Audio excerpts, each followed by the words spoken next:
ഏവർക്കും സ്നേഹവന്ദനം. ആര്യന്മാരുടെ ഇന്ത്യയിലേക്കുള്ള കുടിയേറ്റം അത് നിമിത്തം നമ്മുടെ തനതായിട്ടുള്ള സംസ്കാരത്തിന് ഒരുപാട് കോട്ടം തട്ടുകയും ഭാരതത്തിലെ തദ്ദേശീയവാസികളുടെ മേൽ ആധിപത്യം സ്ഥാപിക്കുകയും ചെയ്തു എന്നുള്ളത് ഒരു പുരാണ കഥയല്ല, മറിച്ചൊരു യാഥാർത്ഥ്യവും ഇന്നും ഈ ഉത്തരാധുനിക കാലഘട്ടത്തിൽ സംസ്കാരത്തിൻ്റെ മകുടോദാഹരണമായിരുന്ന ദ്രാവിഡിസത്തിൻ്റെയും അതേപോലെ തന്നെ നമ്മുടെ തനതായിട്ടുള്ള ഇന്ത്യൻ സംസ്കാരത്തിൻ്റെ മേൽ കടന്നുകയറ്റം നടത്തുന്ന ആര്യനിസം ഏതെല്ലാം തരത്തിലാണ് ഇവിടുത്തെ സാധാരണ ജനങ്ങളെ ഉപദ്രവിച്ചുകൊണ്ടിരിക്കുന്നത്. രാഷ്ട്രീയ മേൽക്കോയ്മയിലൂടെ ആണെങ്കിലും മറ്റ് മതത്തിൻ്റെ പേരിലാണെങ്കിലും പീഡനം അനുഭവിക്കേണ്ടി വരുന്ന ഒരു പറ്റം ഇന്ത്യക്കാര് വളരെയധികം വേദനയിലൂടെ കടന്നു പോകുന്നുണ്ട്. അപ്പോൾ ഇവിടെ അതിനെ തമസ്കരിക്കാൻ തക്കവണ്ണം അങ്ങനെയുള്ള ആസൂത്രിതമായിട്ടുള്ള പ്രവർത്തനങ്ങളിലൂടെ ഇവിടുത്തെ സാംസ്കാരികവും ഇവിടുത്തെ തനതായിട്ടുള്ള എല്ലാ പ്രവർത്തനങ്ങളെയും തമസ്കരിക്കാൻ തക്കവണ്ണം ആര്യമതം അന്നും ഇന്നും എടുക്കുന്ന ചില പ്രയോഗങ്ങളുണ്ട്. അവരുടെയായിട്ടുള്ള ചില പ്രയോഗങ്ങൾ വളരെ ബൃഹത്തായ രീതിയിൽ ഈ കാലഘട്ടത്തിൽ വർദ്ധിച്ചുകൊണ്ടിരിക്കുകയാണ്. മാധ്യമങ്ങളിലൂടെ തെറ്റായ വാർത്തകൾ കൊടുത്തിട്ട് ആര്യനിസത്തിന്റെ എല്ലാ ഭീഭത്സവും സാധാരണ ജനങ്ങളുടെ മധ്യത്തിലേക്ക് അടിച്ചേൽപ്പിക്കാൻ ശ്രമിക്കുന്ന ഒരു പ്രവണത. അതുകൊണ്ടാണ് ഹിന്ദുത്വ അജണ്ടയുമായിട്ട് ആര്യമതം ഇന്ന് നമ്മുടെ രാജ്യത്തെ വേട്ടയാടിക്കൊണ്ടിരിക്കുന്നത്.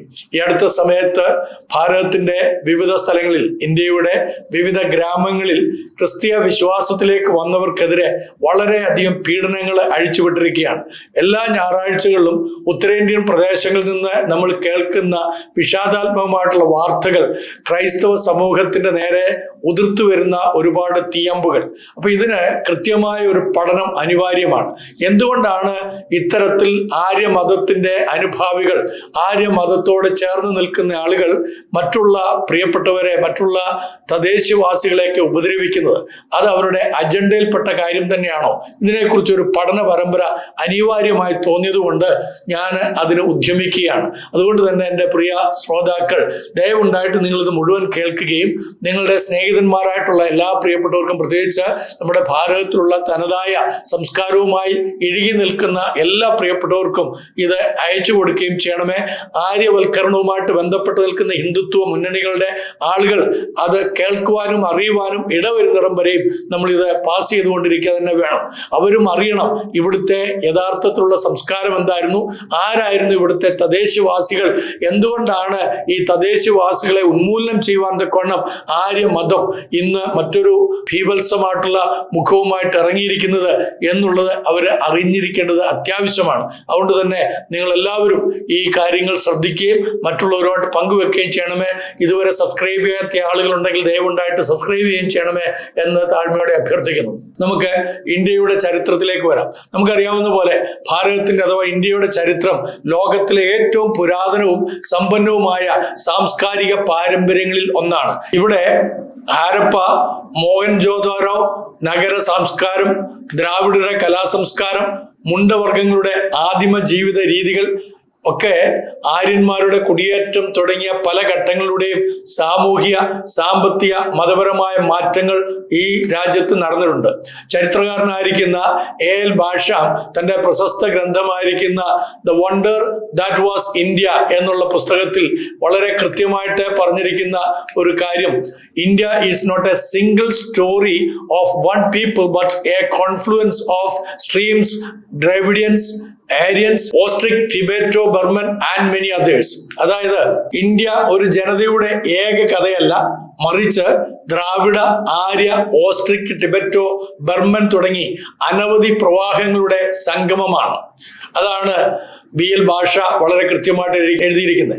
അതായത് ഇന്ത്യയുടെ ചരിത്രത്തെ മനസ്സിലാക്കാൻ ആര്യന്മാർ മാത്രം മതിയാകയില്ല എന്നാണ് അതിൻ്റെ അർത്ഥം. അവർക്ക് മുമ്പുള്ള മനുഷ്യരുടെ സംഭാവനകളും അതിനോടനുബന്ധിച്ചുണ്ടായ സംഘർഷങ്ങളും കൂടി നമ്മൾ പഠിക്കേണ്ടത് അത്യാവശ്യമാണ്. ഇന്ത്യയിലെ പ്രാചീന മനുഷ്യരുടെ സാമൂഹിക സാഹചര്യങ്ങളെ കുറിച്ച് നമ്മൾ ഒന്ന് വിലയിരുത്താം. ആര്യന്മാർ വരുന്നതിന് മുമ്പുള്ള ഇന്ത്യയിൽ ജീവിച്ചിരുന്ന ആളുകൾ ആരൊക്കെയായിരുന്നു? ഒന്നാമതായിട്ട് ഹാരപ്പൻസ് എന്ന് പറഞ്ഞാൽ ഹാരപ്പന്മാർ, അല്ലെങ്കിൽ സിന്ധു നദീതട സംസ്കാരം, ഇൻഡസ് വാലി സിവിലൈസേഷൻ എന്നൊക്കെ നമ്മൾ കേട്ടിട്ടുണ്ടല്ലോ. എന്നറിയപ്പെടുന്ന ആ സംസ്കാരത്തിന്റെ ജനങ്ങൾ പ്രാചീന ഇന്ത്യയിലെ ഒരു പ്രഗത്ഭ സിവിലൈസേഷൻ രൂപകൽപ്പന ചെയ്തവരാണ് ഈ കൂട്ടർ. അവരുടെ കാലഘട്ടവും ജീവിത രീതികളും നമ്മൾ പഠിക്കണം. ഒന്നാമതായിട്ട് അവരുടെ കാലഘട്ടത്തെ കുറിച്ച് നമുക്ക് ചിന്തിക്കാം.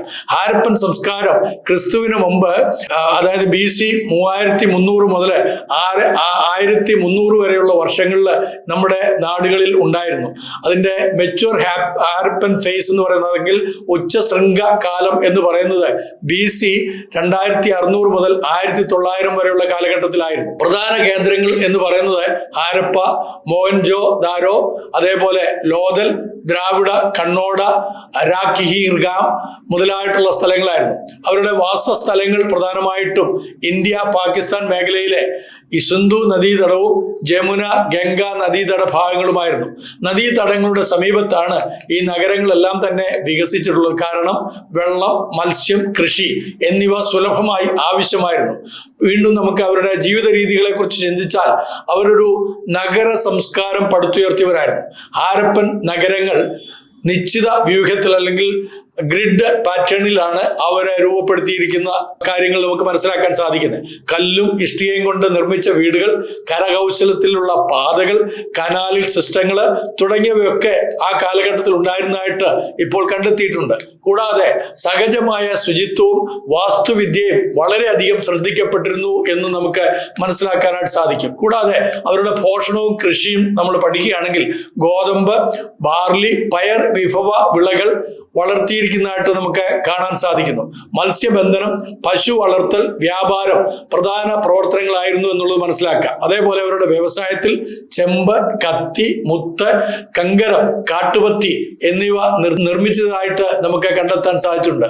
സാമൂഹ്യ ഘടനകളെ കുറിച്ച് നമ്മൾ പഠിച്ചു കഴിഞ്ഞാൽ വലിയ നഗരങ്ങളും അതേപോലെ തന്നെ പൊതുസ്ഥലങ്ങള്, വാണിജ്യ കേന്ദ്രങ്ങൾ എന്നിവയെല്ലാം നമുക്ക് കാണുവാനായിട്ട് സാധിക്കും.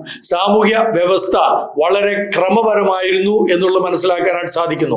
സമുദായങ്ങൾക്ക് വ്യത്യസ്ത മേഖലകളിൽ വീടുകൾ നിർമ്മിക്കപ്പെട്ടിരുന്നു. മാത്രമല്ല അവരുടെ വ്യാപാരത്തിൽ ഹാരപ്പൻ ജനങ്ങൾ സിന്ധു നദീതടത്തിനപ്പുറം വ്യാപാര ബന്ധങ്ങൾ സ്ഥാപിച്ചു. അതേപോലെ തന്നെ മേശപ്പാട്ട്, കൊയിനുകൾ ഉപയോഗിച്ചതിന്റെ തെളിവുകളും നമുക്ക് കണ്ടെത്താൻ കഴിഞ്ഞിട്ടുണ്ട്.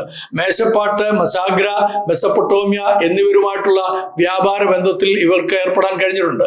കൂടാതെ സാംസ്കാരികവും മതപരമായിട്ടുള്ള കാര്യങ്ങൾ നമ്മൾ നോക്കിയാൽ പ്രധാന ദൈവങ്ങൾക്കായുള്ള ലോക ചിത്രങ്ങൾ, അതേപോലെ മുറിപ്പണികൾ, പ്രതിമകൾ എന്നിവ കണ്ടെത്തുവാനായിട്ട് സാധിച്ചിട്ടുണ്ട് ഈ അടുത്ത സമയങ്ങളിൽ. അതേപോലെ സിവിലൈസേഷനിൽ ഭൗതിക രേഖകൾ, സീൽ സ്റ്റാമ്പുകൾ, എഴുത്ത് തുടങ്ങിയവ കണ്ടെത്തുവാൻ സാധിച്ചിട്ടുണ്ട്. ഭക്ഷണ, ഉത്സവ, വസ്ത്രധാരണ, ശില്പകല എന്നിവയിൽ മികച്ച കഴിവുകളുടെ തെളിവുകൾ ഇവരിൽ നിന്ന് ലഭ്യമായിട്ടുണ്ട്.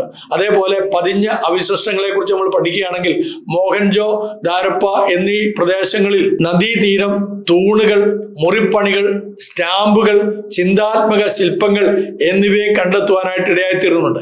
ഇവ ഹാരപ്പൻ സമൂഹത്തിന്റെ സുതാര്യവും ക്രമീകൃതവും സമ്പന്നവുമായ ജീവിത ശൈലിയുടെ തെളിവായിട്ടാണ് നമുക്ക് മനസ്സിലാക്കാൻ കഴിയുന്നത്. ചുരുക്കത്തിൽ പറഞ്ഞാൽ ഹാരപ്പന്മാർ പ്രാചീന ഇന്ത്യയിലെ നദീതട സംസ്കാരത്തിന്റെ സമ്പന്നവും സംഘടിതവും സാങ്കേതികമായ ഒരു മാർഗമുള്ള ജനതയായിരുന്നു എന്ന് മനസ്സിലാക്കാൻ സാധിക്കും. അവർ കൃഷി, വാണിജ്യം, ശില്പം, നഗരനിർമ്മാണം എന്നിവയിൽ വളരെ കഴിവുറ്റവരായിരുന്നു. ഇനി രണ്ടാമത്തെ ഒരു കൂട്ടരെ കുറിച്ച് നമ്മൾ ചിന്തിക്കാം. അപ്പം ഒന്നാമത്തെ കൂട്ടരെ ഹാരപ്പൻസ് എന്ന് നമ്മൾ വിളിക്കുന്ന ഹാരപ്പന്മാര്, അവരുടെ സംസ്കാര, അവരുടെ ആചാര രീതികളെ കുറിച്ചാണ് നമ്മൾ കണ്ടത്.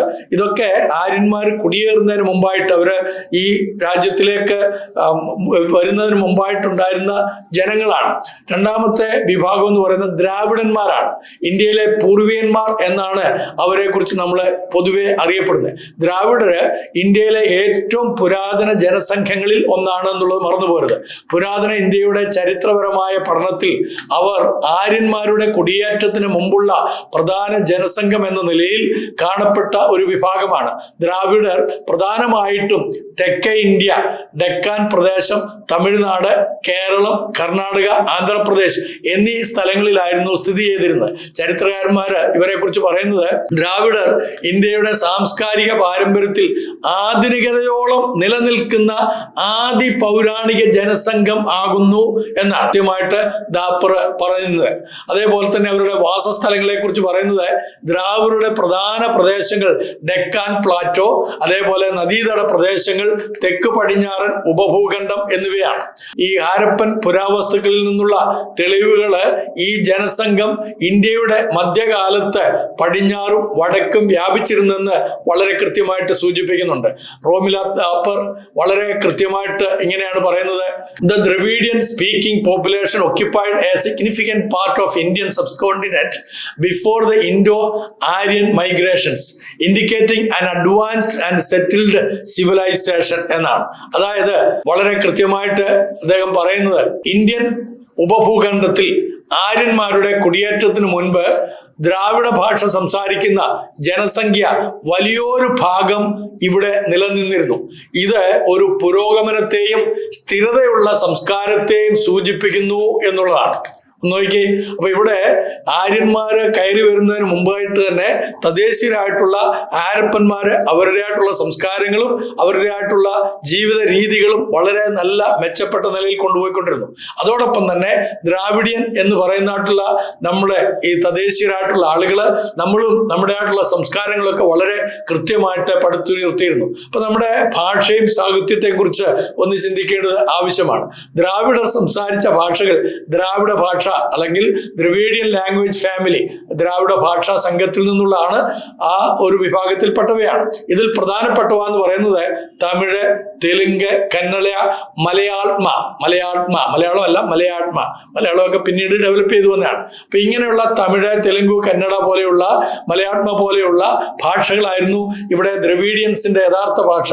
ഇവ സാങ്കേതികമായി വേദഭാഷ അഥവാ സംസ്കൃതം അല്ലാത്ത സ്വതന്ത്രമായി വികസിച്ച ഭാഷകളാണെന്ന് ഫിലോളജിസ്റ്റ് ആയിട്ടുള്ള ആളുകൾ വളരെ കൃത്യമായിട്ട് പറയുന്നു. ഭാഷാശാസ്ത്രജ്ഞന്മാർ പറയുന്നത് ഈ ദ്രവീഡിയൻ ഭാഷ എന്ന് പറയുന്നത് സംസ്കൃതവുമായിട്ട് യാതൊരു ബന്ധവുമില്ല, പുലബന്ധമില്ലാത്ത ഭാഷകളായിരുന്നു. അതുകൊണ്ടാണ് ഈ തമിഴ്നാട്ടില് ഇപ്പോഴും ദ്രാവിഡന്മാർ എന്നൊക്കെ നമ്മൾ വിളിക്കുന്ന ആളുകൾക്ക് സംസ്കൃതത്തോടൊക്കെ വളരെ പരമപുച്ഛമായിട്ട് ഇരിക്കുന്നത്. കാരണം അവരുടെ തനതായിട്ടുള്ള ഭാഷ, അവരുടെ ഇൻഡിപെൻഡന്റ് ആയിട്ടുള്ള ഒരു ലാംഗ്വേജ് എന്ന് പറയുന്നത് തമിഴാണ്. അപ്പൊ അതുകൊണ്ട് അത് നമ്മളും മനസ്സിലാക്കിയിരിക്കണം. അപ്പം അസ്കോ പരോപോള ഇതിനെക്കുറിച്ച് പറയുന്നത് ദ്രാവിഡ ഭാഷകൾ ഒരു സ്വതന്ത്ര ഭാഷാ കുടുംബത്തെ പ്രതിനിധീകരിക്കുന്നു. ഇവയുടെ വേരുകൾ ഉപഭൂഖണ്ഡത്തിൽ ആര്യൻ സ്വാധീനത്തിന് മുമ്പുള്ള കാലത്തെ കാണിക്കുന്നതാണ്. അപ്പൊ Dravidian languages represent an independent linguistic family with roots that predate Indo-Aryan influence in the subcontinent. പുരാതന ശിലാസാഹിത്യങ്ങളിൽ ഹാരപ്പൻ ശിലാസ്മൃതികളിലും ക്ഷേത്രങ്ങളിലുള്ള വൃത്തങ്ങളിലും ദ്രാവിഡ സംസ്കാരവും ഭാഷാ ശൈലികളും വളരെ കൃത്യമായിട്ട് പ്രതിഫലിപ്പിക്കുന്നുണ്ട്. ഇനി നമുക്ക് ഈ ദ്രവിഡിയൻസിന്റെ ജീവിത രീതികളെ കുറിച്ച് ചിന്തിക്കാം. ദ്രവിഡർ കൃഷി, മത്സ്യബന്ധനം, വ്യാപാരം എന്നിവയിൽ വിദഗ്ധരായിരുന്നു. ഹാരപ്പൻ നഗരങ്ങൾ, ഗ്രാമനിർമ്മാണ ശൈലികൾ, വീടുകളുടെ ഘടനകൾ, കൃഷി സാങ്കേതികതകൾ എന്നിവയുടെ തെളിവുകൾ ആ പുരാതന ജീവിത രീതിയുടെ അവലോകനമാണ്. കൃഷി, ധാന്യം, കിഴങ്ങ് മുതലായ വിളകൾ അവര് നട്ടു വളർത്തിയിരുന്നു.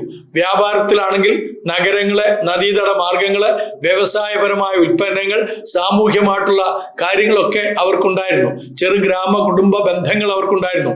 സമൂഹത്തിൽ സമാനതാ മൂല്യം അവര് നിലനിർത്തിയിരുന്നു. സോഫർ എന്ന് പറയുന്നതായിട്ടുള്ള ഡേവിഡ് ആർ സോഫർ ഇതിനെക്കുറിച്ച് പറയുന്ന ചരിത്രകാരൻ പറയുന്നത് ദ്രാവിഡൻ താമസ സ്ഥലങ്ങളുടെ നഗര പദ്ധതിയും കൃഷി സാങ്കേതിക വിദ്യകളും വലിയ ജനസംഖ്യകൾ നിലനിന്നിരിക്കാൻ ശേഷിയുള്ള സങ്കീർണമായ സാമൂഹ്യ വ്യവസ്ഥയുടെ സൂചന നൽകുന്നു. The urban planning and agriculture techniques of the Dravidians settlements indicate a sophisticated society capable of sustaining large populations. അതാണ് അതിന്റെ വളരെ കൃത്യമായിട്ടുള്ള കാര്യങ്ങൾ. അപ്പൊ അത് നമ്മൾ മനസ്സിലാക്കിയിരിക്കണം. അപ്പൊ സാംസ്കാരിക പാരമ്പര്യം നമ്മൾ ചിന്തിക്കുകയാണെങ്കിൽ ദ്രാവിഡരുടെ സാംസ്കാരിക പാരമ്പര്യം സമൃദ്ധമായിട്ടുള്ളതാണ്. അവരുടെ ശില്പകല, പാറയിലും കല്ലിലും നിർമ്മിച്ച ക്ഷേത്രങ്ങൾ, പുരാതന ശില്പങ്ങൾ, സംഗീതവും നൃത്തവും, അതേപോലെ ഉത്സവങ്ങളിലും ചടങ്ങുകളിലും സമ്പ്രദായപരമായിട്ടുള്ള കലാരൂപങ്ങള്, പാരമ്പര്യ ആചാരങ്ങള്, വിളവെടുപ്പ് ഉത്സവങ്ങള്, സമൂഹ ചടങ്ങുകള് എന്നിവയൊക്കെ അവർക്കുണ്ടായിരുന്നു. അതിനെക്കുറിച്ച് അന്തോണി ഡി സ്മിത്ത് എന്ന് പറയുന്ന ആൾ 1991 ആ ചരിത്രകാരൻ പറയുന്നത്, ദ്രാവിഡൻ സംസ്കാരം അല്ലെങ്കിൽ ദ്രാവിഡ സംസ്കാരം അതിന്റെ പ്രത്യേകതയും പിന്നീട് ഇന്ത്യൻ പരമ്പരകളെ സ്വാധീനിച്ചിരിക്കാനുള്ള ഒരു സാംസ്കാരിക മാതൃകയെ സംരക്ഷിച്ചു. Dravidian civilization preserved unique cultural patterns that were distinct yet influenced later Indian traditions എന്നാണ് അദ്ദേഹം പറഞ്ഞിരിക്കുന്നത്. അപ്പം ചരിത്രപരമായിട്ടുള്ള പ്രാധാന്യത്തെക്കുറിച്ചും കൂടെ നമ്മൾ പഠിക്കണം. ദ്രാവിഡർ ഹാരപ്പൻ സംസ്കാരവുമായിട്ട് വളരെ അടുത്ത ബന്ധത്തിലായിരുന്നു എന്ന് ഞാൻ പറഞ്ഞല്ലോ. ആര്യൻ കുടിയേറ്റത്തിന് മുമ്പ് അവർ ഇന്ത്യയിലെ പ്രധാന ജനസംഘമായിരുന്നു. അപ്പൊ ഹാരപ്പന്മാരും ഈ ദ്രവിഡിയൻസിനും അവരെ ഒരുമിച്ച് പാർത്തിരുന്നു. അവർ തമ്മിൽ അനൈക്യമില്ല. അവരെ ഐക്യത്തിൽ അങ്ങോട്ടും ഇങ്ങോട്ടൊക്കെ വിവാഹ ബന്ധങ്ങളിലൊക്കെ ഏർപ്പെട്ടു വരികയും അവരെ നല്ല മൂല്യബോധം ഉള്ളതായിട്ടുള്ള ജനങ്ങളായിരുന്നു ആര്യന്മാരുടെ കുടിയേറ്റം വരെ.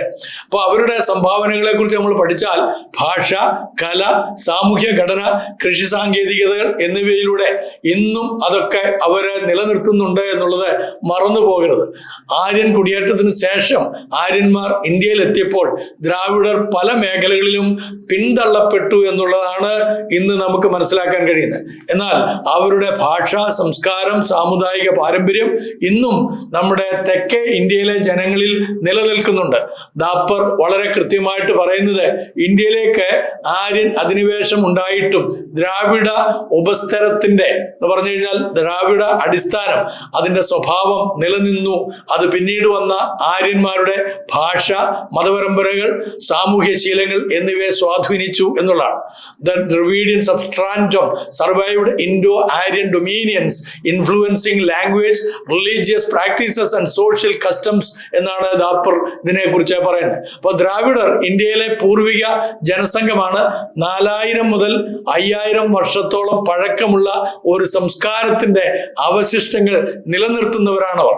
ഹാരപ്പൻ സംസ്കാരത്തോടും ആര്യൻ കുടിയേറ്റത്തോടും ഇവരുടെ ബന്ധം ചരിത്രപരമായിട്ട് നമുക്ക് പിന്നീട് കാണാൻ സാധിക്കും. ഭാഷ, സാംസ്കാരിക പാരമ്പര്യം, സാമൂഹ്യ ഘടന തുടങ്ങിയവയിൽ അവരുടേതായ സ്വതന്ത്ര പാരമ്പര്യം ഇന്നും നിലനിൽക്കുന്നു എന്നുള്ളത് നമ്മൾ മറന്നു വരുന്നത്. അപ്പൊ 2 വിഭാഗത്തെക്കുറിച്ച് ഇപ്പോൾ നമ്മൾ പഠിച്ചു. ഒന്ന് ഹാരപ്പൻസ്, രണ്ടാമത്തേത് ഡ്രവിഡിയൻസ്. മൂന്നാമത്തെ ഒരു വർഗം കൂടെ ഇവിടെ ഉണ്ടായിരുന്നു, ഒരു വിഭാഗം കൂടെ ഉണ്ടായിരുന്നു. അവരെയാണ് ഇന്ന് ആര്യന്മാർ ഏറ്റവും അധികം ഉപദ്രവിച്ചു കൊണ്ടിരിക്കുന്നത്. അവരാരായിരുന്നു എന്ന് ചിന്തിക്കാം.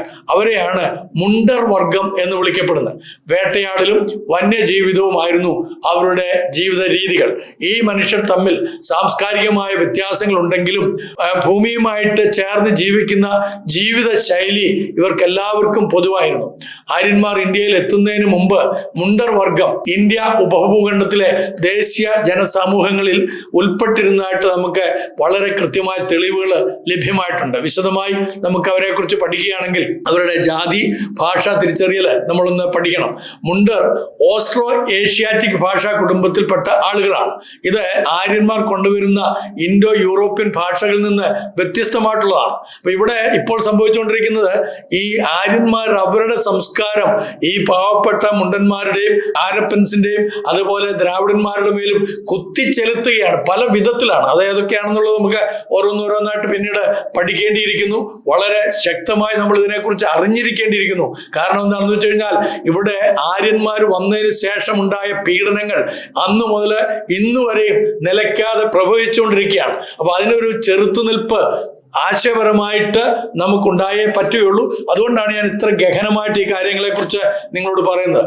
ഇന്ന് മധ്യ കിഴക്കൻ ഇന്ത്യയിലും അവരുടെ ഭാഷകൾ സംസാരിക്കപ്പെടുന്നു. ഉദാഹരണമായിട്ട് സാന്തലി, മുണ്ടാരി, ഹോ, ഗാരിയ ഇങ്ങനെയുള്ള ഭാഷകളൊക്കെ അത് മുണ്ടകളുടെ ഭാഷയാണ്. അപ്പം ഇന്ത്യയിലെ ദ്രാവിഡന്മാരെയും ആര്യന്മാരും വരും മുമ്പുള്ള ജനങ്ങൾ എന്ന നിലയിൽ ഇവരെ നമുക്ക് കണക്കാക്കാനായിട്ട് സാധിക്കും. അപ്പം ഇവരാണ് ഇവിടുത്തെ തദ്ദേശീയരായിട്ടുള്ള ആദിവാസി നിവാസികൾ എന്നറിയപ്പെടുന്നവർ എന്നുള്ളത് മറന്നു പോകരുത്. അപ്പൊ ഇവരുടെ വാസസ്ഥലങ്ങൾ ഏതൊക്കെയായിരുന്നു നോക്കാം. പ്രധാനമായിട്ടും മധ്യ ഇന്ത്യയിലെ ചോദൻഗബ് ഭൂപ്രദേശമായിരുന്നു, അഥവാ ജാർഖണ്ഡ്, ഒഡീഷ, വെസ്റ്റ് ബംഗാൾ, ബീഹാർ, കിഴക്കൻ മധ്യപ്രദേശ്, ചില വിഭാഗങ്ങള് ഒഡീഷ, ഛത്തീസ്ഗഡ്, വടക്ക് കിഴക്കൻ ഇന്ത്യ വരെ വ്യാപിച്ച് കിടക്കുന്നതായിട്ട് നമുക്ക് കാണാൻ സാധിക്കും. അപ്പൊ ഇവരുടെ സമൂഹവും സമ്പദ്ഘടനയും കുറിച്ച് നമ്മൾ ചിന്തിക്കണം. അവരെ സാധാരണയായിട്ട് കുലങ്ങളും വിശാല കുടുംബങ്ങളുമായിട്ട് ബന്ധമുള്ള ഗോത്ര സമൂഹങ്ങളായിട്ടാണ് കണ്ടിരുന്നത്. അവരുടെ സമ്പദ് വ്യവസ്ഥ വേട്ടയാടലും അതേപോലെ തന്നെ വനവസ്തുക്കളും ശേഖരിക്കുന്ന പരിപാടികളായിരുന്നു. ശരാശരി ഇവരെ കൃഷിയും അതുപോലെ തന്നെ ഷിഫ്റ്റിംഗ് കൾട്ടിവേഷൻ എന്നിവയിലൊക്കെ ആശ്രയിച്ചായിരുന്നു. ഞാൻ മണിപ്പൂരിൽ ചെന്നപ്പോൾ അവിടെ ഈ ഹിൽ ഏരിയകളിൽ താമസിക്കുന്ന, പർവ്വതങ്ങളിൽ താമസിക്കുന്നതായിട്ടുള്ള ഗോത്രവർഗക്കാരെ കുറിച്ച് സ്വാമി എന്ന് പറയുന്നതായിട്ടുള്ള എൻ്റെ സ്നേഹിതൻ അച്ഛൻ വിവരിച്ചു തന്നത്, ഇവരുടെ ജീവിത നിലവാരത്തെ കുറിച്ച് ഞാൻ അന്വേഷിച്ചപ്പോൾ പറഞ്ഞത്, ഇവർ ഈ ഷിഫ്റ്റിംഗ് കൾട്ടിവേഷൻ അല്ലെങ്കിൽ ഫയർ കൾട്ടിവേഷൻ അറിയപ്പെടുന്ന ഒരു കൃഷി സമ്പ്രദായമാണ്. അതായത് ഈ ഒരു കൂട്ടര് ഏതെങ്കിലും ഒരു പ്രത്യേക സ്ഥലത്ത് 12 വർഷത്തിൽ മാത്രമേ താമസിക്കുകയുള്ളൂ. 12 വർഷത്തിനുള്ളിൽ അവർ ആ പ്രദേശത്തുള്ള കൾട്ടിവേഷന് വേണ്ടിയിട്ട് വളരെയധികം പ്രവർത്തിക്കും. എങ്ങനെയാണെന്ന് വെച്ച് കഴിഞ്ഞാൽ അവിടെയുള്ള ആ ഈ കാടുകളെല്ലാം അവർ തീ വെക്കും. തീ വെച്ച് കഴിഞ്ഞിട്ട് ഇവര് അവിടെ കൃഷി ചെയ്യും. കൃഷി ചെയ്യുമ്പോൾ പ്രത്യേക വളങ്ങളൊന്നും വേണ്ട. ഇപ്പോൾ അത് ആധുനിക രീതിയിലൊക്കെയാണ് അവർ കൃഷി ചെയ്യുന്നത്. അത് കഴിഞ്ഞിട്ട് പിന്നെ 12 വർഷം കഴിയുമ്പോൾ അവർ അവിടുന്ന് ഷിഫ്റ്റ് ആകും, വേറൊരു സ്ഥലത്തേക്ക് പോകും. അപ്പൊ പിന്നീട് ഇവിടെ അങ്ങ് കാടാകും. അപ്പൊ അങ്ങനെ ഓരോ സ്ഥലങ്ങളിലേക്ക് ഷിഫ്റ്റ് ചെയ്തു പോകുന്നത്. അപ്പൊ അങ്ങനെയുള്ള ഒരു സമ്പന്നമായ സാംസ്കാരിക പാരമ്പര്യങ്ങളൊക്കെ ഇവർക്കുണ്ടായിരുന്നു. മാത്രമല്ല അവര് പ്രകൃതി ദൈവ ആരാധകരായിരുന്നു. കൂളി ദൈവം എന്നൊക്കെ നമ്മുടെ നാട്ടില് ഈ ഗോത്രവർഗക്കാരെ കുറിച്ച് പറയുന്ന പോലെ കൂളി ദൈവങ്ങളെയൊക്കെ അല്ലെങ്കിൽ മരിച്ചവരുടെ ആത്മാക്കളെയൊക്കെ ആരാധിക്കുന്ന ഒരു വിഭാഗമായിരുന്നു അവര് വൃക്ഷങ്ങൾക്കും നദികൾക്കും ആത്മാക്കൾക്കും പൂജകളൊക്കെ നടത്തിപ്പോന്ന ഒരു പ്രത്യേക വിഭാഗമാണ്. ഇനി നമുക്ക് അവരുടെ പൈതൃകവൽക്കരണ കാഴ്ചകളെ കുറിച്ച് ചിന്തിക്കുകയാണെങ്കിൽ പുരാവസ്തു പഠനങ്ങളും ഭാഷാശാസ്ത്ര പഠനങ്ങളും മുണ്ട ജനങ്ങൾ ഇന്ത്യയിലെ ആദ്യകാല ജനങ്ങളിൽ ഒരംഗം ആണെന്ന് സൂചിപ്പിക്കുന്നുണ്ട്. ജനിതക പഠനങ്ങൾ വ്യക്തമായത് അവർക്ക് പ്രാചീന ദക്ഷിണ കിഴക്കൻ ഏഷ്യൻ ജനസമൂഹങ്ങളുമായിട്ട് നല്ല ബന്ധമുണ്ടെന്നും ഇന്ത്യയിലെ വളർച്ചയ്ക്ക് മുമ്പ് പഴയ കുടിയേറ്റങ്ങളിൽ ഉൾപ്പെട്ടവരാണെന്നും ഇവരെക്കുറിച്ച് കൃത്യമായിട്ട് പഠനം പറയുന്നുണ്ട്. മറ്റ് ജനസമൂഹങ്ങളോടുള്ള ഇവരുടെ നിലപാട് നോക്കിയാൽ ആര്യന്മാര് 1500 BC ഇവിടേക്ക് എത്തുമ്പോൾ മുണ്ടർ കിഴക്കൻ മധ്യ ഇന്ത്യയിൽ സ്ഥിരമായി വസിച്ചിരുന്ന ഒരു കൂട്ടരായിരുന്നു. ചില മുണ്ടർ സമൂഹങ്ങൾ ആദ്യകാല ദ്രാവിഡിയൻ ആര്യൻ കുടിയേറ്റക്കാരുമായിട്ട് സംയോജനം ചെയ്തു എന്നുള്ള വാസ്തവമാണ്. അങ്ങനെ ഭാഷ, സാംസ്കാരികം, കർഷക രീതികൾ എന്നിവയിൽ അവരുടെ സ്വാധീനം ഉണ്ടായിരുന്നു. ചുരുക്കത്തിൽ മുണ്ടർ വർഗം മധ്യ കിഴക്കൻ ഇന്ത്യയിലെ ദേശീയ ഗോത്ര സമൂഹങ്ങളായിരുന്നു എന്ന് കാണാം. അവർ ഓസ്ട്രോ ഏഷ്യാറ്റിക് ഭാഷ സംസാരിച്ചും പ്രകൃതി ആരാധനയും വേട്ടയാടലും ഷിഫ്റ്റിംഗ് കാർഷികവും അടിസ്ഥാനമാക്കിയുള്ള ജീവിതം നയിച്ചും ജീവിച്ചിരുന്ന ആളുകളാണ്. അവർ ആര്യന്മാർ വരുന്നതിന് മുമ്പ് ഇന്ത്യയിൽ നിന്നുള്ള ജനങ്ങളായിരുന്നു. ഉപഭൂഖണ്ഡത്തിലെ ആദ്യകാല സാംസ്കാരിക ഭാഷാശാസ്ത്ര വൈവിധ്യത്തിൽ സംഭാവന നൽകിയതായിട്ടുള്ള ഒരു കൂട്ടരായിരുന്നു. ഇങ്ങനെയുള്ളവരുടെ മേലാണ് ഇപ്പോൾ ഈ ആര്യനിസം, ഹിന്ദുത്വ എന്നുള്ള ഒരു അജണ്ടയുമായിട്ട് വന്ന് അവരെ ത്രിശൂലം കുത്തിയിറക്കി ഇല്ലായ്മ ചെയ്യുവാൻ, അവരുടെ സംസ്കാരത്തെ നശിപ്പിക്കുവാനും അവരുടെ തനിമയെ നിർമൂലമാക്കുവാനായിട്ടും പ്രവർത്തിച്ചുകൊണ്ടിരിക്കുന്നത്. അവരെ തിരിച്ചറിയേണ്ടതും ഉപരോധിക്കേണ്ടതും ഇവിടുത്തെ തദ്ദേശീയരായിട്ടുള്ള ഓരോ അംഗങ്ങളുടെയും ഇന്ത്യക്കാരുടെയും ഉത്തരവാദിത്വമാണ് എന്നുള്ളത് അറിയിക്കുന്നു. നിങ്ങൾക്ക് ഇതിനെക്കുറിച്ച് കൂടുതലായിട്ട് അടുത്ത സെഷനിൽ കേൾക്കാവുന്നതാണ്. ഞാനിതൊരു സീരീസ് ഓഫ് ടോക്കായിട്ട് തന്നെ നിങ്ങളുമായി പങ്കുവെക്കാൻ ആഗ്രഹിക്കുന്നു. നിങ്ങളുടെ എല്ലാവരുടെയും പൂർണ്ണമായ പിന്തുണ പ്രതീക്ഷിച്ചുകൊണ്ട് സ്വന്തം തേക്കടിലച്ചൻ.